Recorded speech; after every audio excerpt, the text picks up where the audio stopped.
So, good afternoon, everyone. I hope you're all doing really well today. My name's Niamh Gallagher, and I'm the Equality, Diversity and Inclusion Coordinator at the University of Sunderland. And it's with great pleasure that I'm able to introduce today's Black History Month session. Whether you're a member of our university staff, a student, or an external guest, I really hope that you find some value in what our speakers share with us today. So during the month of October, we celebrate Black History Month. It's a time to celebrate the diversity and richness of Black people's experiences, which are varied and multifaceted as any other cultural or ethnic group. And the experiences and perspectives of Black individuals can differ greatly. It can be shaped by factors such as nationality, upbringing, personal experiences, and more. In addition to celebrating diversity, it's important to recognise Black people's achievements and contributions as well. It's also about education, whether that's dispelling myths or combating stereotypes, honouring cultural heritage such as music, art and literature. But today, I believe that these talks are more about inspiring future generations.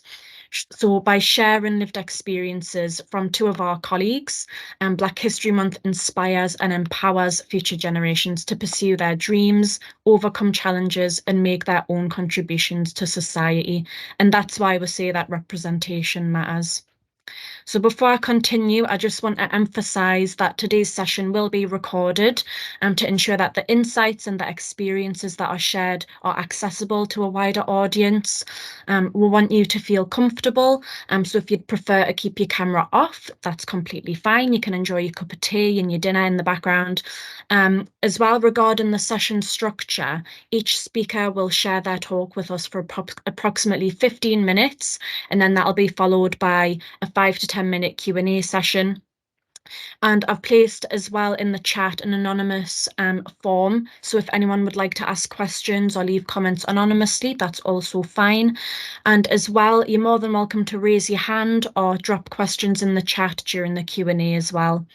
But without further ado, I'd like to introduce our wonderful speakers. So we'll start off with Dr. Rumen Ogbomo, who's a mechanical engineering lecturer and researcher, acting as module leader, program leader, research supervisor, and personal tutor, who will explore the question of why do you call me Black?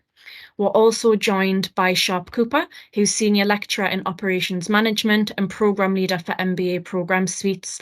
With a career spanning 27 years worldwide, Sharp will be guiding us through the journey of her authentic self.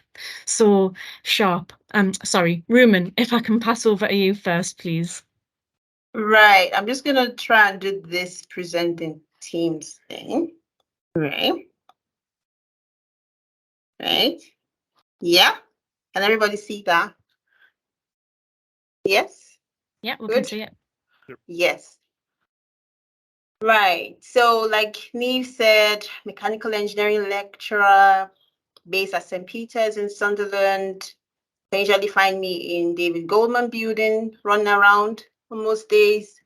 Yeah, so I moved from Nigeria to the UK in 2015 to do my PhD, and that was at University of Wolverhampton.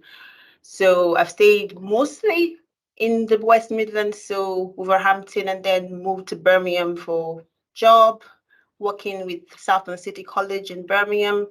And then I moved up to Sunderland in 2021 for my current role. Yeah, so that's just a bit about me. And as the presentation goes on, you find out tiny more about me as we go on. And yeah, okay, so, right, so the talk is, why do you call me Black? Right, so it's a strange title for Black History Month, I think. But the topic came about when you asked me to give a talk to share my lived experience for Black History Month. And it's raised some questions in my mind, like, okay, Black History Month, how do I contribute to this? How do I even contribute to this? Am I even connected to this Black History Month? Do I have anything to say am I even comfortable with being called Black in the first place? So that's where this conversation came, because loads of questions came into my mind. And this talk is hopefully going to start a conversation about some things I think about and pose some questions to you as well. And hopefully that you can interact with some of the questions I have. I also have an activity as well. That's just a lecture I mean. We always have to put activities into everything. So just to get engagement. So let's see. Before I go on, I have disclaimers, right? So this is completely my position, not the university's position, it's just my position.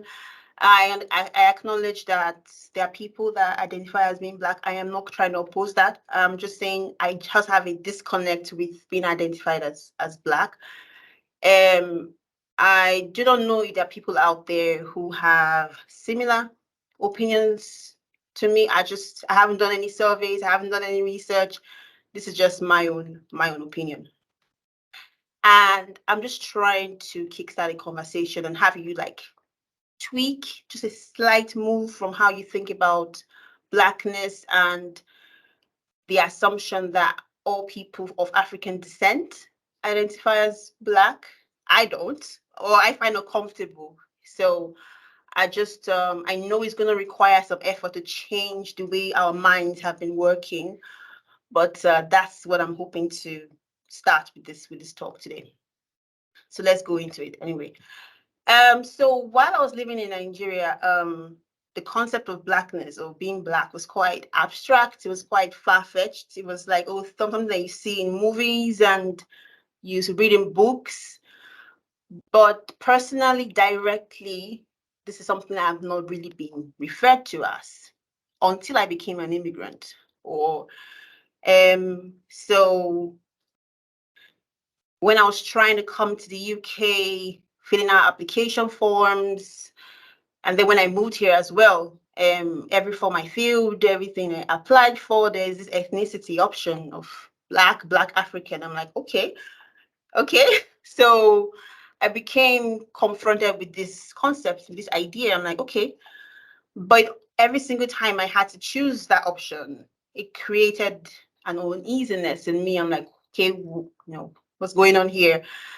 And I know some people on this call, I think some people on this call may have some questions like, okay, what's she on about? Why the uneasiness? What is that not your ethnicity? What's the right thing to say? How else should we describe you? So I think to address this, I think what may help is if I give a tiny peek into my culture. Maybe that may explain something, maybe that may help. So, right. So I am Bini. I'm from the Bini tribe of Nigeria. The Benin Kingdom. You may have heard of this kingdom. You may not have heard of this kingdom. It used to be way bigger than it is now. Before the British invasion, it was called the Benin Empire. So that's just a tiny history lesson there. But right now, it's part of Nigeria. It's in Edo State, southern Nigeria. And these images here are just some iconic art that when you search for Benin in Google, you might find this come up. So these and many other artworks are sadly scattered around the world in several museums, mostly in Europe. As you can see, this pictures here from the British Museum, where they currently are, from various looting expeditions by the British, but that's a different conversation. I'm not going into that today. But this is just some iconic art from my culture, from my tribe. So this is just what you may see when you search Google for Benin Kingdom or Benin tribe. But on a more, I think, a more personal level, I'm just going to share these pictures here. It's just showing the traditional Benin attire for weddings, just to show you a tiny peek of how flamboyant and colorful we are when it comes to certain things. these lovely, beautiful people are my family. They have like two of my sisters here. So the eldest to the far right, and then second, and then that's a husband there, my niece. Well, I'm not on here because I haven't done my big Nigerian wedding yet. But watch this space. Watch this space. It's coming up soon. So we are very colorful and beautiful and flamboyant, and yes, so obviously there's more about the culture. I just want to, there's some things that are very iconic to us. That's why I'm just sharing some of the iconic bits that you definitely find when you search on Google for sure. So I think by sharing that part of myself may kind of explain the uneasiness that I feel, because when I'm just being described as Black, it kind of like belittles and erodes that tribe, that culture, that heritage, that richness, that flavor, that beauty. So yeah, I think that's where it's coming from. So it's when you say, okay, she's Black, it's like, oh, okay, right? So I haven't personally referred to myself as Black. So I think that's where it's coming from. So someone might say, okay, what's the way forward? What do we do? How do we progress from this? I'm just presenting this tiny peek just to try to instigate a conversation, just to try to make you think and say, okay, maybe I should think about this slightly differently. So I have some questions, I have some activity. Feel free to pop your ideas in the chat. So I have the next three slides, right? Just pay attention and you can pop what you think in the chat. Let's see what you think. These are some questions I ask myself as well, right? So the first one is this beautiful set of, there are three pictures, three slides. So the question is the same question for three slides. Who is the Black woman in this picture? What do you think? Put your answers in the chat. Who is the Black woman in this slide? Okay, right? I'm seeing Justin say, yeah. All okay, couldn't tell. Yeah. Yeah. Okay, let's yeah. I'm seeing different answers in the chat. Again, it's the same question. I'm just asking it in different ways. What about this one here? You have different beautiful women there. Who is the Black woman? If you were going to describe them individually, this is what comes to my next slide here, which is this one here. If you were going to distinguish between each of those women, you had a lineup, like I'm giving you a lineup of different women now. How would you distinguish between them?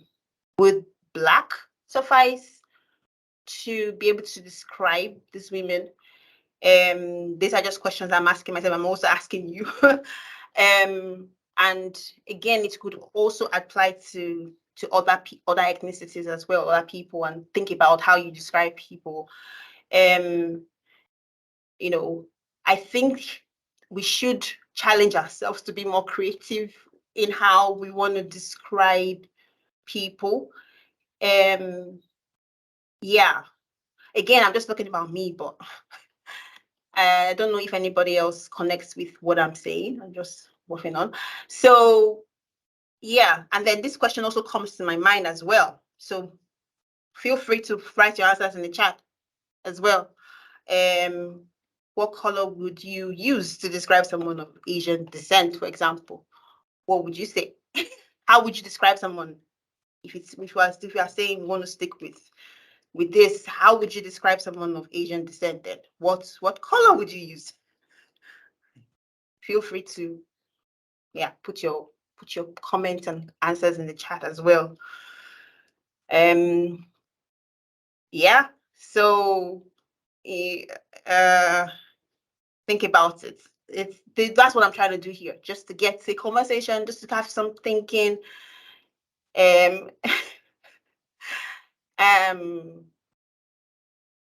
Yeah, I'm seeing Sean Deep saying there's no one. Yeah. Yeah. So that is, I think that's my last question I'm going to see. Okay, so I don't know if this is like I'm setting myself up for something disastrous here, but I'm going to say, how would you describe me? Right. Oh my God. Yeah, how would you describe me? Yeah, so yeah. Oh, thank you, Chris. I don't mean you have to like make me blush or anything, but it is. I know when you see somebody, the physical appearance, you can't really know too much about them. I get that. I'm not trying to say we have to be able to read minds and know where. That's not what I'm saying. But I would just say this is what comes to mind. Or how do I go to the next? This is what comes to mind. Like I said, I'm Benin, I'm Nigerian, I'm West African, I'm a woman. I say this, people say so because, yeah, I'm tall. Like they have to tell me. For now, I have dreadlocked hair. So wear glasses because I destroyed my eyes during my PhD. Yeah, and so many other ways you could describe me physically. But I would say that we need to like pause and think and be less generic, be more individualistic and say, okay, again, I'm bringing from my own perspective. Not everybody would just be fine with just being called Black. At least not me. So it's I just think obviously it requires effort, like I said in my disclaimers. It requires that effort to talk to someone, find out a bit more, but I just personally have that uneasiness when it comes to being just described as Black. It just zeroes everything else about me, like tribe, culture, everything just goes to not for me anyway. Again, it's just my own position. So yeah, I think I'll stop there. I think I'll stop. Yeah. Thank you so much, Rumen. That's really thought-provoking. I can see in the chat people were really enjoying how you were almost disrupting those ideas of, well, this is just a Black woman. And as you say, when you have all of those women lined up, can we not be more, creative with how we describe each other and even ask how would they like to be described, I think is probably the best place to start. Does anyone have any questions, or would anyone like to add any comments as well? Justine? Oh, I absolutely love that, Rumen. Thank you. You really made me uncomfortable. I like being made to feel uncomfortable, and that really succeeded. I think the word you used there was brilliant, Neve. It really sort of disrupted things. I've got so many questions, but I'm going to stick to one, and it's actually a very practical one because it's based on what you said. So certainly in recent times, we've very much focused on gathering data when somebody comes to apply for a position. And you said something straight away, which was that really made me go, "Ooh, why are you asking that?" And our argument is we need that data to actually see if you are being discriminated through the process. I am learning more and more as I have this job that actually I'm not sure that's the helpful. And based on what you've said, where it made you stop and think and go, hang on a minute, why are you asking me this question? Actually, would it be better to just do away with all of that and not ask those questions? That could be disability as well at the beginning. Because Again, actually, I'm trying to that's say this is probably not more inclusive. It's not a policy statement. This is just Rumen's opinion. Yeah, no, but I want your opinion. I love it. Yes. I think I get collecting data, making sure that people are not discriminated against. I totally get that. But I think it's like I was asking about the Asian question. What options do you put for Asians? How do you know about the Asians when you're collecting data? How do you know? What options do you have? I'm asking seriously, like honestly, like what options do you have? I'm sure you have like Indian, Pakistan. It You is have quite different options, don't extensive, you? yeah. But I mean, you know, as you said, it still requires us to treat people very homogeneously, doesn't it? Even if you have Yeah. So it could have different options, and then you could have an open thing for somebody to type something in there. I don't know, just to have. But I think as well, I know there's a lot of history into the whole blackness. Like, I'm not trying to go cover history, because there are some people that don't really know their tribe. They don't know their culture based on certain things that we don't want to go into right now. So I get why that may be the option. But I think like where the Americans have got to, where they have African American. So at least, there's that. Even if you're not sure of where the culture, the links to your tribe. But I'm just saying we could be more creative. Again, it's gonna need more effort for sure. But yeah. Thank you. As well, can I move on to Prince as well? I see you've got your hand up. Yeah, this is super interesting. I can't hear. Can you hear? You're a bit quiet. Can you hear me? Can you hear me, please? Yeah, It's that's clearer, fine. yeah. Okay. Yeah, Roma, you have done a lot of work, and I can tell you from a distance that kudos to you. Good job.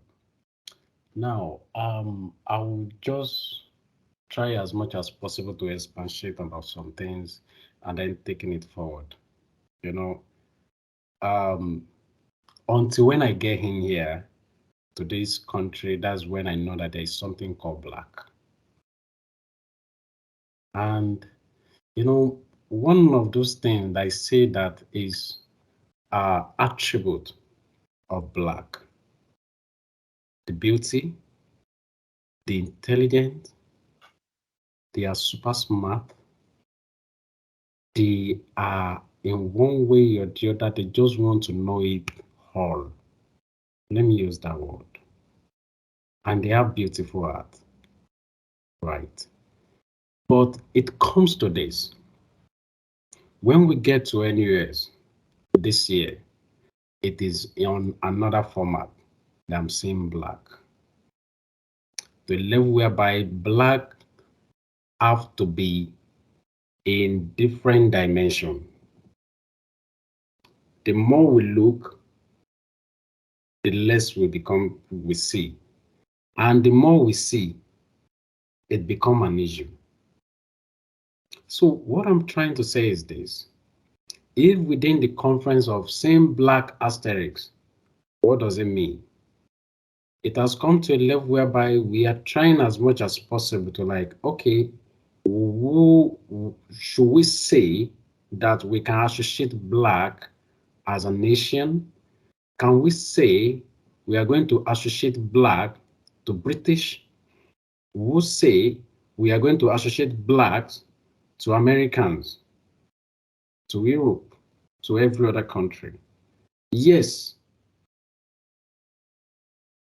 Yes. And this is it. The same thing goes to disabled side as well. Mental disabled, reading disabled, a lot of just like that.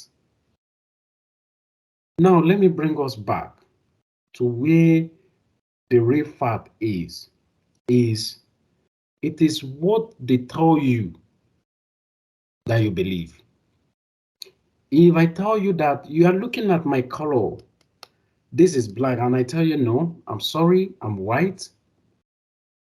No, I'm this, I'm brown. Until when I'm able to prove to you, who tell you that you are a me? Don't let us go to that side. But when it comes to colors, in one way or the other, you have to deal with our brain. You have to deal with what is in it. So, and at this level, I so much appreciate, this coming up. I wish that we can have a lot of students here as well, that they can reason alongside with what we are saying. You being identified with a color, take it as an advantage. When I see any disabled student on campus, I go to them because I see them as they have something that I don't have. To be sincere with you, when I see a blind man walking on the street, like the sense that this person have is more than what I have. I want to associate myself with him. When I see someone who is disabled physically playing some games, it gives me a challenge that why can't I do it? And that's the point. You being identified as, the people of color. Have you ever seen the advantage? Have you seized that and take it to your positive, to moving forward for you? It's beautiful. It's brilliant. It's admiring. It's lovely. What do you see as an advantage? That's the point. And the Windrush, I've looked into it seriously, only that the time is not there for me to put anything together, but that's fine. The fact is this: when we are doing this, we are just appreciating the work that some people have done before, what they've passed through, the knowledge, the culture, the history, just to appreciate it. So, and that goes back to your slide, Roma. Showing the part, like this, a wedding culture that we have in Nigeria. Likewise, some other black countries as well. So, it's good, and I'll still say it is a compliment to us having this in University of Sunderland. Blacks should take, the advantage of what they have, or let me say, colors, women or men of colors should take the advantage of what they have. They have a lot in there. Thank you. Thanks, Prince. We're tight on time, but I want to give Stephen a chance to contribute as well. But thanks for adding that into the discussion. It's really interesting to hear your points there. Hi, everyone. Thank you again, Ruben, for the thought-provoking presentation.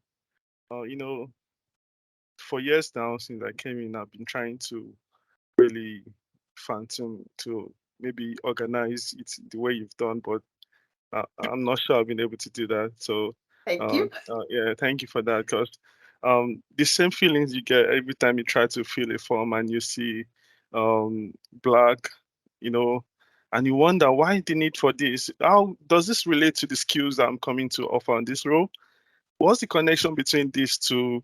My expertise, the fact that I'm an IT specialist, I know software languages, I'm a public health expert, I understand the principle, the theories, and so what's the connection between the color and all of this? Basically, I find none from the very beginning. There's no connection to that. So that takes me back to what Justin had said regarding filling forms, documentations, and all of that. And every time I see that, I try as much to connect it to systematic racism. And there is no way to exclude it. That's the only thing that rings alarm on my head. Why the need for this? I'm just putting up my application, my qualification, everything proves, yeah, I'm qualified. I have the essentials and desirable. So why would I have to feel my religion? Why would I have to feel my ethnicity? Why would I have to feel my age, the protected characteristics? So it's good again that you're bringing this up, and it's again, like I said, thought provoking, and it makes me want to think again, like maybe I'm missing something, or maybe the system is just our fault, or maybe the system is just what we need to reorient and redesign. So from your discussion today, I know you really need to look at the system we have. And yeah, speaking of color now, I think what I picked from your presentation is color is just no way to identify an individual. So we should do more than just bringing up colors. as means of identifying people, because skin color differs. So how about people with vertigo? How do we really address them? What skin color do we tag them with? So automatically we are discriminating while we're trying to do the right thing. So I think basically we should just start building up the culture or the system whereby you don't address people by color, rather by their origin, if that interest, or better still, exclude whatever comes with color or whatever comes with protected characteristic features. So that's just my humble opinion on that. And thank you again for that. Thank you. Thank you. And like I'm saying, like I get some people that may not be able to trace their tribes and things. So I'm not trying to, that may be why that identity is there. But I'm just saying, let's think about something more creative. Yeah. So I think Sharp needs to go on now. No, Yeah, thank you. The conversation is so sweet. So I'm enjoying every bit of it. So the more time is spent on you, the better for me. How is that? Anyway.